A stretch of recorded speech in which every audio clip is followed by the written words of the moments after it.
जय श्री कृष्णा। कार्तिक मास के कृष्ण पक्ष में आने वाली रमा एकादशी का महात्म्य ब्रह्म वैवर्त पुराण में श्री कृष्ण और महाराज युधिष्ठिर के संवादों में वर्णन हुआ है। एक बार युधिष्ठिर महाराज ने पूछा, हे जनार्दन, कार्तिक मास के कृष्ण पक्ष में आने वाली एकादशी का नाम और महात्म्य कृपया विस्तार से वर्णन करें। भगवान श्री कृष्ण ने कहा, नृपेंद्र, सब पाप नाशनी इस एकादशी को रमा कहते हैं। बहुत वर्ष पहले मुचुकुंद नाम का राजा था। उसकी देवराज इंद्र से अच्छी मित्रता थी। वरुण, कुबेर, यमराज, अग्नि ये भी उसके अच्छे मित्र थे। सभी धार्मिक तत्वों का पालन करते हुए वो अपनी प्रजा पर राज्य कर रहा था। कुछ वर्षों के बाद राजा को पुत्री हुई, जिसका नाम चंद्रभागा रखा गया। योग्य समय के उपरांत उसका विवाह चंद्रसेन राजा के पुत्र शोभन से हुआ। एक बार शोभन अपने ससुराल आया था। उसी दिन ही एकादशी थी। चंद्रभागा घबराकर विचार करने लगी, हे भगवान, अब क्या होगा? मेरे पति बहुत ही कमजोर हैं, उनसे भूख सहन नहीं होती, और मेरे पिताजी बहुत ही कठोर हैं। दशमी के दिन ही अपनी प्रजा में सेवकों को भेजकर एकादशी को अन्न कोई भी नहीं खाए, ये आदेश देते हैं। शोभन ने इस नियम के बारे में सुना और पत्नी को कहा, हे प्रिय, अब मैं क्या करूं? मेरे प्राण बचाने के लिए और राजा की आज्ञा को मानने के लिए मुझे क्या करना चाहिए?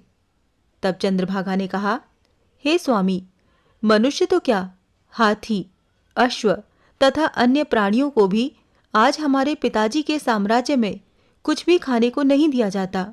अगर आपको कुछ खाना है तो आपको अपने घर लौटना पड़ेगा। इसीलिए योग्य विचार करके आप उचित निर्णय लीजिए। अपनी पत्नी की बात सुनकर शोभन ने कहा, तुमने सत्य कथन किया है, परंतु आज एकादशी व्रत करने की मेरी इच्छा है। अब मेरे भाग्य में जो होगा वही होगा। इस प्रकार सोचकर शोभन ने उस दिन एकादशी व्रत किया, पर भूख प्यास से वो व्याकुल होने लगा। सूर्यास्त के समय धर्मपरायण जीवात्मा और वैष्णव प्रसन्न हुए। भगवान के नाम संकीर्तन में उन्होंने रात भर जागरण किया, परंतु भूख के कारण शोभन ने अपना शरीर त्याग दिया। सूर्योदय के पहले ही मुचुकुंद राजा ने शोभन के शरीर का अंतिम संस्कार भी कर दिया, लेकिन चंद्रभागा को सती जाने की अनुमति नहीं दी। पति के श्राद्ध के पश्चात चंद्रभागा अपने पिता के घर रहने लगी। रमा एकादशी के पालन से शोभन मंदार पर्वत के शिखर पर बसने वाले देवपुरी राज्य का राजा बना। रत्नों से सुशोभित, सुवर्ण से खंबे और अमूल्य हीरे मोतियों से जड़ित राजभवन में वो रहने लगा। अनेक आभूषणों से युक्त शोभन बहुत सारे गंधर्व और अप्सराओं के द्वारा सेवित था। मुचुकुंदपुर का सोम शर्मा नामक ब्राह्मण तीर्थों की यात्रा करते हुए अचानक एक दिन देवपुरी में पहुंचा। शोभन को अपने राजा का जामाता समझकर वो उनके पास गया। ब्राह्मण को अपने सामने देखकर राजा अपने सिंहासन से उठे और प्रणाम करके ब्राह्मण के सामने खड़े रहे। उसके पश्चात राजा ने ब्राह्मण का, राजा मुचुकुंद का, चंद्रभागा तथा मुचुकुंद की प्रजा का कुशल मंगल पूछा। सभी लोग सुख से और शांति से रह रहे हैं, ऐसा ब्राह्मण ने उत्तर दिया। आश्चर्य से ब्राह्मण ने राजा को पूछा, हे राजन, इतनी सुंदर नगरी मैंने कभी नहीं देखी। ऐसा राज्य आपको कैसे प्राप्त हुआ? इस विषय में आप हमें बताइए। तब राजा ने कहा, रमा एकादशी का व्रत करने से ये अशाश्वत राज्य मुझे मिला है, लेकिन ये राज्य किस प्रकार शाश्वत होगा, इस विषय में आप मेरा मार्गदर्शन करें।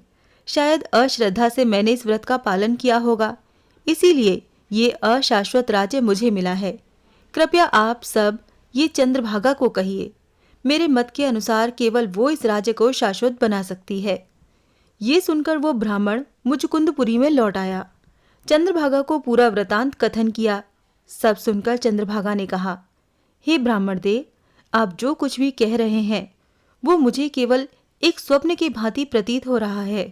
ब्राह्मण ने कहा, हे राजकन्ये, मैंने स्वयं तुम्हारे पति को देवपुरी में देखा है। उसका राज्य सूर्य के समान तेजस्वी है।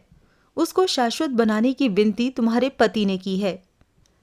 तब चंद्रभागा ने कहा, हे ब्राह्मण, मैं अपने पुण्य के प्रभाव से वो राज्य शाश्वत बना दूंगी।